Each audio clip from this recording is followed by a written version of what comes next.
Welcome to The Explainer. Today we're going to talk about something we all do, but maybe don't totally understand. We're diving into one of the most mysterious and universal human experiences crying. I mean, think about it. Lots of animals get watery eyes, right, to keep them clean, but humans, we're the only ones, as far as scientists can tell, who cry because of, well, feelings. Whether it's pure joy or gut-wrenching sadness, our tears are clearly doing something more than just basic biology. So what's the deal with our tears?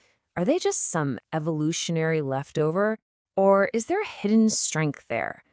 Turns out, this uniquely human thing we do is actually one of our most powerful tools, even if we don't always get it. All right, so let's get into the science of it. What's actually happening inside your body when you have a good cry? It's way, way more than just salt water leaking from your eyes. It's this really elegant biological process, and it's all about hitting a reset button. You can almost think of crying like a biological pressure release valve. When life just gets to be too much, when the stress and the demands are just piling up, your body has to find a way to get back to normal. And crying, it's one of the best tools it has for the job. And the science here is just, wow, it's fascinating. Studies have actually shown that when you cry emotional tears, you are literally flushing out stress hormones like cortisol. It's a physical detox. You're getting rid of the chemical junk that stress leaves behind in your system. How cool is that? Okay, so crying takes out the trash, right? But that's only half the story. It doesn't just get rid of the bad stuff, it also brings in the good stuff. The act of crying basically unlocks your body's own personal pharmacy. Yeah, when you cry, your brain releases things like oxytocin and endorphins. You might have heard of these. They're basically your body's natural feel-good chemicals. They act like painkillers and mood boosters, giving you that feeling of calm, of relief that often comes after you've had a really good cry. So, to put it all together, crying is this amazing internal reset button.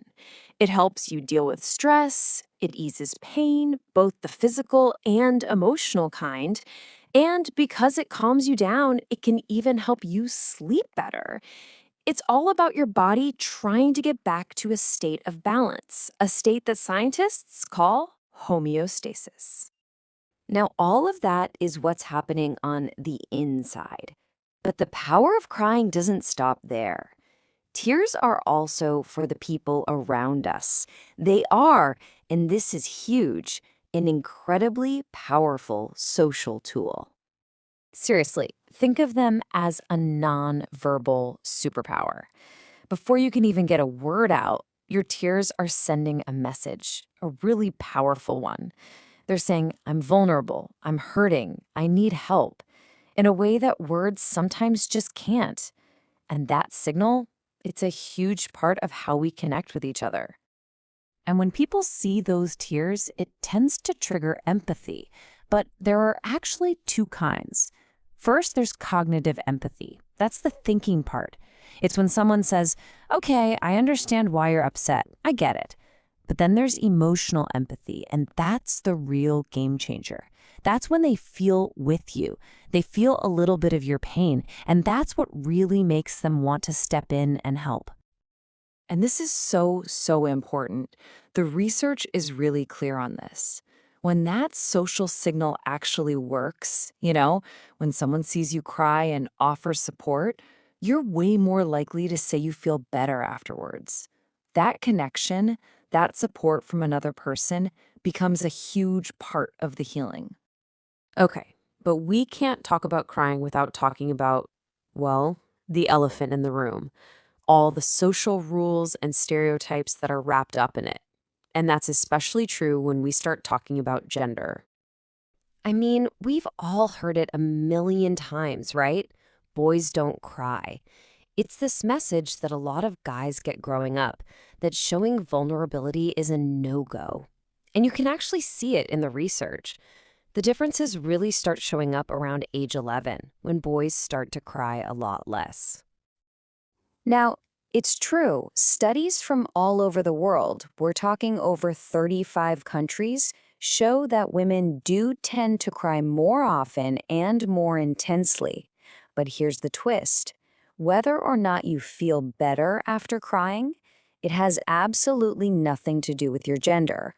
The payoff is linked to something totally different. So what is it? It's your mindset. It's what you believe about crying. That's the biggest factor in whether you'll feel better. If you see crying as a healthy, helpful release, you're much more likely to get that sense of relief. But if you've been taught to see it as a weakness, well, then you probably won't feel better at all. But let's be clear, crying isn't some magic fix for everything. And it's really, really important to know when tears might not be helping, when they might even be a sign of something more serious going on. We need to talk about the difference between sadness and depression. Sadness is a totally normal human emotion. Something happens, you feel sad, and then eventually it passes. Depression is different. It's a persistent mood disorder. And with depression, people might cry a lot but not get any relief from it, or in some cases, they might feel so numb that they can't cry at all. So if you notice that crying just isn't giving you that release, that's a signal. It's your body telling you it needs something else to get back in balance. And there are a ton of other things you can try. Things that are backed by science and can give you some of those same stress-relieving benefits. So at the end of the day, crying is just this incredibly complex and powerful part of being human. It's a biological reset button. It's a social superpower. It's proof that we can feel and cope and connect with each other. So maybe the big question to leave you with is this. What if we stopped seeing tears as a weakness we need to hide and started seeing them as what they really are, a vital language of our inner world?